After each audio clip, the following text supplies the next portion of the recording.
Video के साथ जुड़े उन सभी से मेरी प्रार्थना, आपने अंत तक वीडियो के साथ बने रहना है। और मैं आपको बताऊं तो आज मेरे पैनल में जो जुड़े हैं, लक्ष्मीकांत जी हैं, कांग्रेस के नेता हैं और उसके अलावा एडवोकेट भी हैं और लगातार बातचीत चलेगी और आपने अंत तक वीडियो के साथ बने। लक्की साहब बंजारा, उनकी जो है एक कार्यक्रम रखा गया उनके ऊपर, उसमें तमाम नेता बीजेपी के शामिल होंगे और मुख्यमंत्री खुद आ रहे हैं। और सड़कों के बारे में यदि मैं बात करूँ तो सड़कें भी लगातार रातों रात सड़कें जो है वो बन रही हैं। कहीं जो चेप हैं वो लगाए जा रहे हैं, कहीं सड़कों पर जो मल्लम पट्टी है वो की जा रही है, लेकिन सड़कें सेक्टर की टूटी पड़ी है। क्या कहेंगे सुभाष भाई? मेरे ख्याल से जहाँ तक मेरा अंदाजा है, पिछले 3 साल में तो 3 साल से ज़्यादा एक अरसा हो गया होगा, पिछले 3 साल में तो ज़्यादा नहीं तो मेरे ख्याल 50 बार मैं वैन न्यूज़ पे ही बोल चुका हूँ सड़कों के मामले में। अब तो उनको शर्म नहीं आती, हमें शर्म आती है, क्योंकि प्रश्न एक ही आता है कि यार कहीं ना कहीं लाज हया शर्म जो बात आई वो कोई शब्द इनके लिए मायने रखते हैं। मुझे नहीं लगता भारतीय जनता पार्टी के लिए लाज शर्म हया जैसे कोई मामले जो बात शब्द है ना मायने रखते हैं। ये तो कहते हैं ना कि चिकना घड़ा होता है, मतलब चिकने घड़े पे कितना ही तेल फेंक लो वो बूंद ठहरती नहीं, पानी नहीं ठहरता।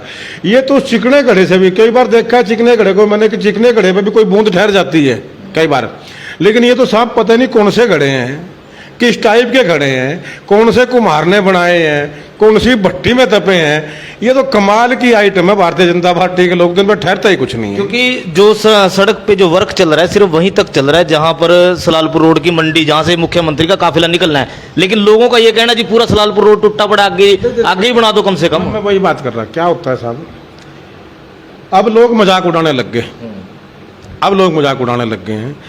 जैसे ही सड़क के ऊपर कहीं को टांकी लगती है ना तो हमें कहने की जरूरत नहीं पड़ती, लोग रोज रास्ते में पूछते हैं, बोला भाई साहब 1 मिनट रुकियो।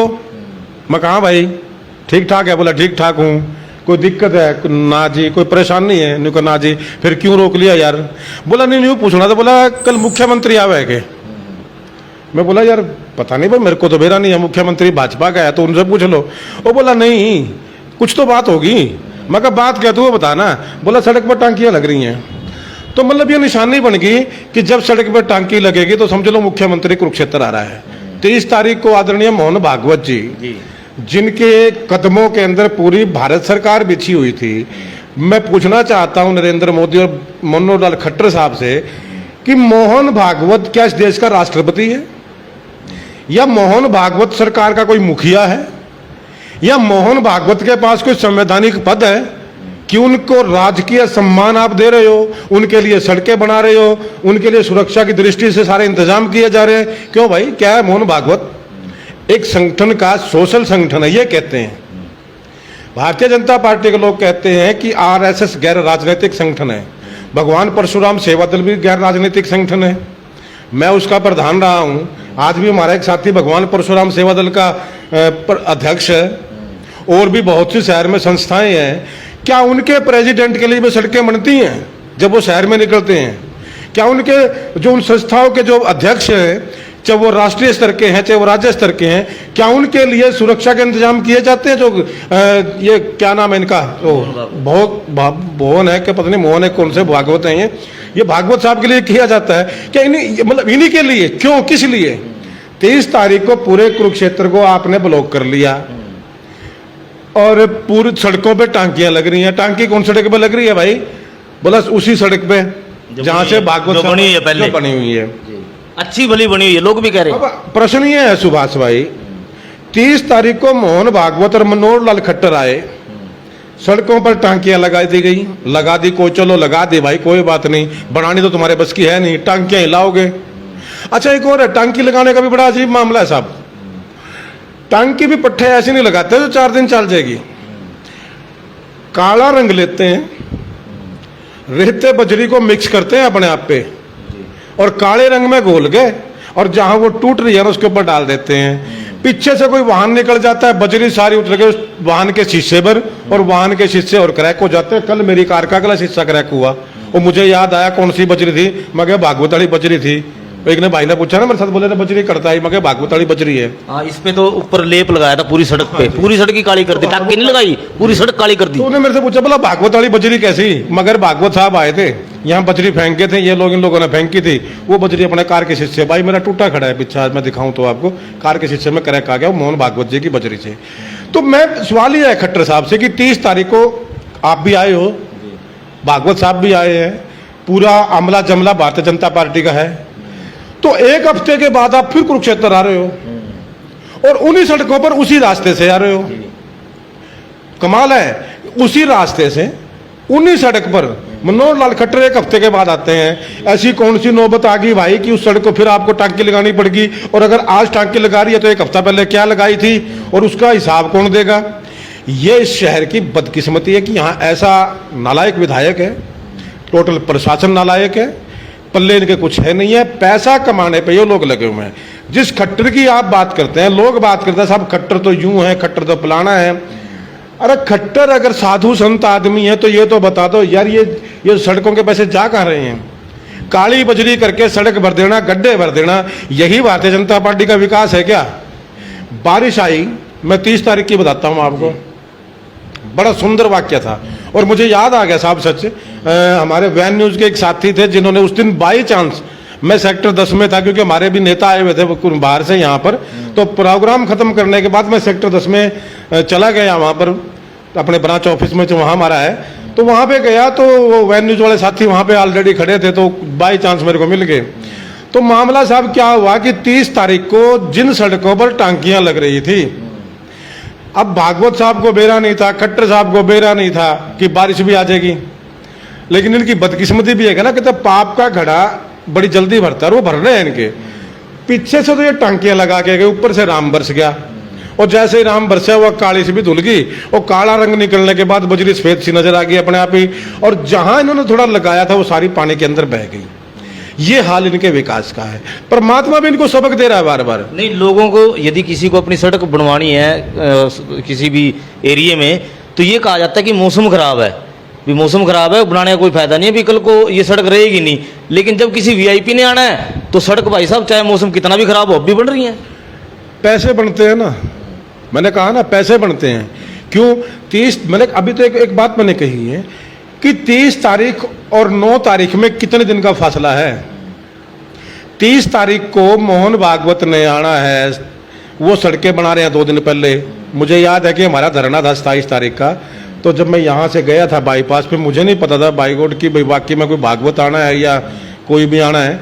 तो मैं जब जा रहा था, वो मैंने अभी बताई ना कि बिल्कुल 2 आदमी ने रोकला, बोला साहब, बोला भाई साहब रुकना एक बार, बोला कि मक्के बात होगी भाई, बोला यार ये सड़कें बना रहे हैं, और सब बड़ा सड़कें भी क्या बना रहे हैं कि नीचे पक्की सड़क है बिल्कुल प्लेन, उसके ऊपर बजरी डाल रहे हैं। मैं बोला यार इनका पेट नहीं भरता, बड़े बड़े पेट। अब खट्टर का भी मोटा पेट हो गया, आपने देखा हो तो पहले से मेरे खट्टर में फर्क है। हाँ अब फर्क है, आप ध्यान देना उसका। जो वाए साहब तो कल शायद वो कल आएंगे मेरे ख्याल, तो आप देखना पेट का ध्यान करना, थोड़ा बढ़ गया उनका, वेट बढ़ गया, सारा कुछ बढ़ गया। ये वही खट्टर है जो यहाँ सड़कों पे यूं ही घूमता था बस ठाके, कोई जिसको पूछने वाला। लेकिन क्यों?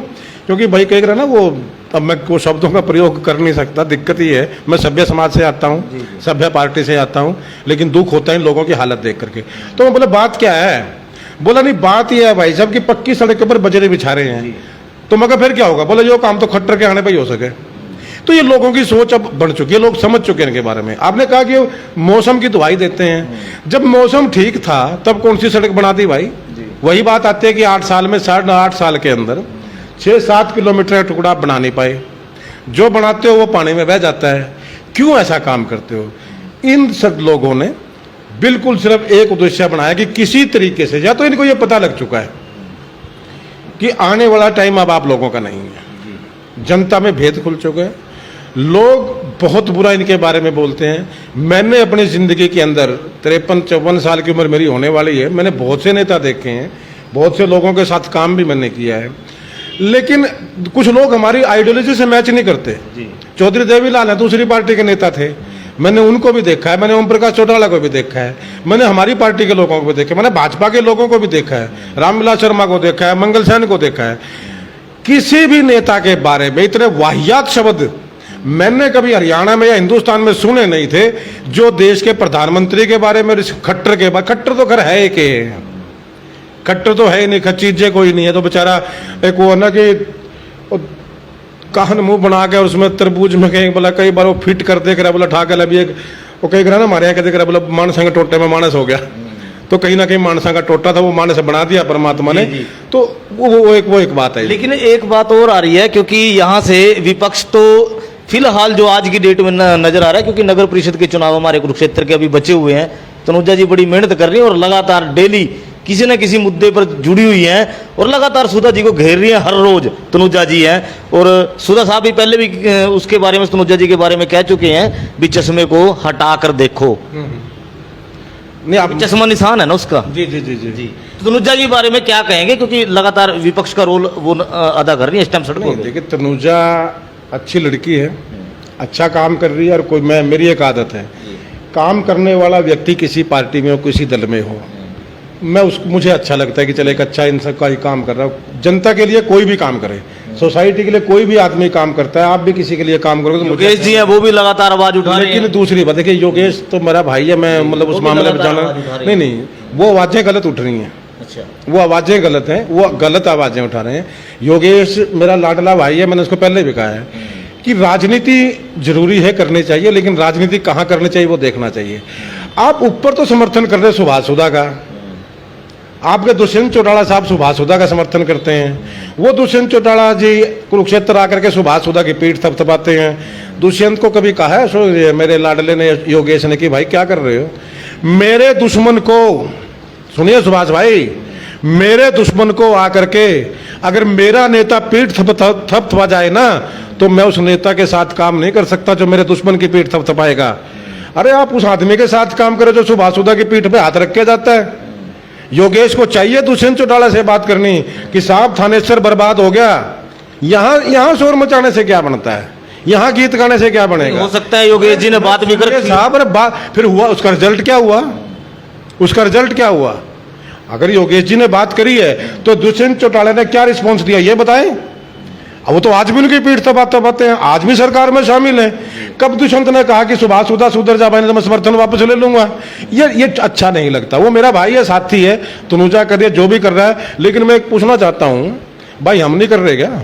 नहीं, आप तो कर ही रहे हो, सारे तकरीबन विपक्ष के में तो सभी लोग कर रहे हैं और अपना अपना रोल अच्छी तरह अदा कर रहे हैं। तो मैं ये कह रहा ना, थोड़ा सा हमारा भी नाम ले देते भाई, हम भी विपक्ष की भूमिका। आपका नाम, अब आप कांग्रेस से जुड़े हो, अरोड़ा जी कितनी की आवाज उठा रहे, बता दो जरा। अशोक अरोड़ा जी ने कितनी की आवाज उठा दी? कांग्रेस किसी एक व्यक्ति से तो नहीं चलती साहब, जहां जहां जिसकी जरूरत है वो करे। और मैंने फिर कहा, मैं किसी पर व्यक्तिगत टिप्पणी नहीं करना चाहता, लेकिन लक्ष्मीकांत शर्मा 2014 से जिस दिन मनोहर लाल खट्टर सरकार आई थी, केंद्र में भारतीय जनता पार्टी की नरेंद्र मोदी की सरकार आई थी, मैंने 6-6 महीने दोनों का इंतजार किया। मैंने पहले भी कहा है कि क्योंकि कोई भी सरकार बन जाए, कोई जादू की छड़ी हाथ में लेकर के नहीं आता कि आज ही आएगा और आज ही सब कुछ बदल देगा। मैंने नरेंद्र मोदी साहब की सरकार पर जो टिप्पणी की थी वो 6 महीने बाद की थी। मैंने खट्टर सरकार के ऊपर जो टिप्पणी की थी वो भी 6 महीने बाद की थी, सारा तामझाम देखने के बाद कि अब लोग इनके पल्ले कुछ है नहीं, सुधरने वाले नहीं है।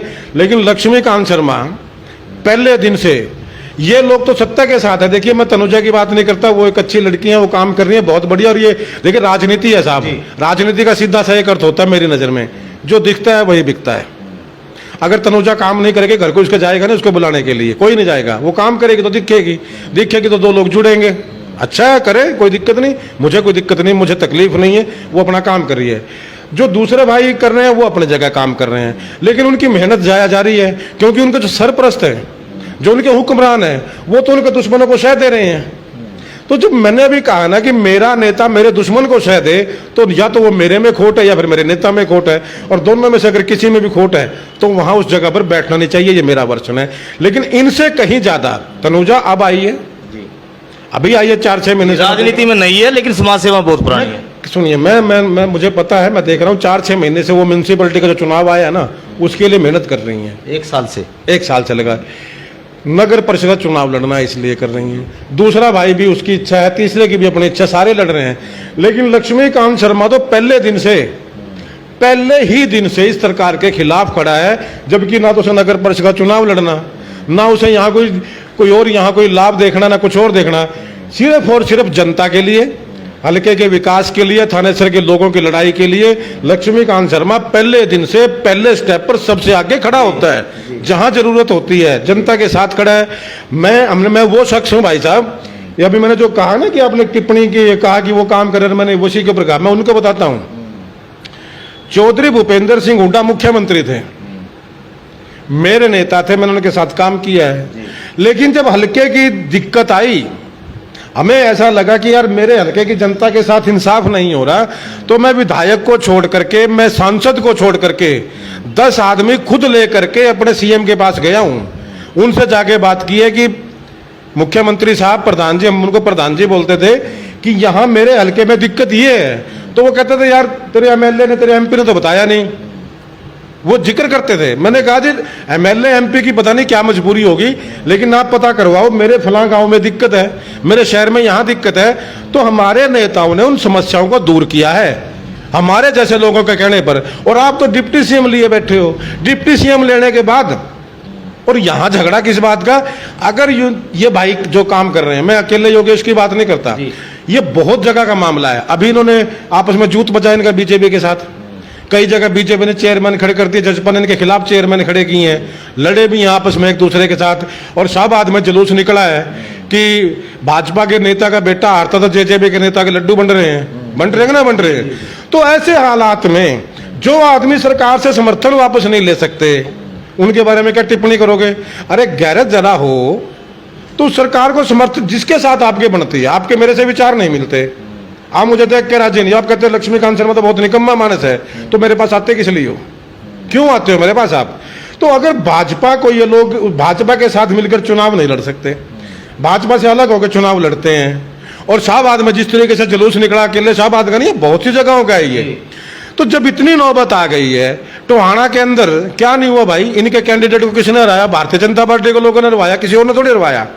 आपस में जब इनका तालमेल नहीं है, तो दुष्यंत चौटाला किस लालच में समर्थन दे रहे हैं भाजपा को? भाई क्यों नौटंकी कर रहे हो, क्यों ड्रामा कर रहे हो, क्यों लोगों का बेवकूफ बना रहे हो? दुष्यंत चौटाला अगर आज सरकार से समर्थन वापस ले ले, भारतीय जनता पार्टी की सरकार धड़ाम से गिरेगी, और जैसे ही वो सरकार गिरेगी, इनके भ्रष्टाचार का अंत हो जाएगा, थानेश्वर की जान छूट जाएगी, थानेश्वर के अंदर ये मामला खत्म हो जाएगा कि थानेश्वर का बेड़ा गर्क कर दिया। मैं सीधा कहता हूं, थानेश्वर हल्के को नरक बनाने में जितना हाथ खट्टर और सुभाष सुधा का है, उससे कहीं ज्यादा हाथ दुष्यंत चौटाला का है, क्योंकि दुष्यंत चौटाला की वजह से ही खट्टर मुख्यमंत्री है जी। खट्टर मुख्यमंत्री है, वो सरकार में है। दुष्यंत चौटाला समर्थन वापस ले, सरकार गिर जाएगी, सुधा क्या कर लेगा भाई बेचारा? मजबूरी में घर ही बैठेगा ना। तो इसलिए ये मत कहें कि ये लोग काम, जेजेपी के लोगों ने पूरे हरियाणा के अंदर इस देश की जनता का मूर्ख बनाया है। जो आदमी शराब बेचने की किया, एक ताई को मैंने देखा था दुष्यंत चौटाला का इंटरव्यू, एक रैली में वो बोल रहा था कि ताई गांव के आसपास ठेका ना मिलेगा, ये दुष्यंत चौटाला कहा करते थे।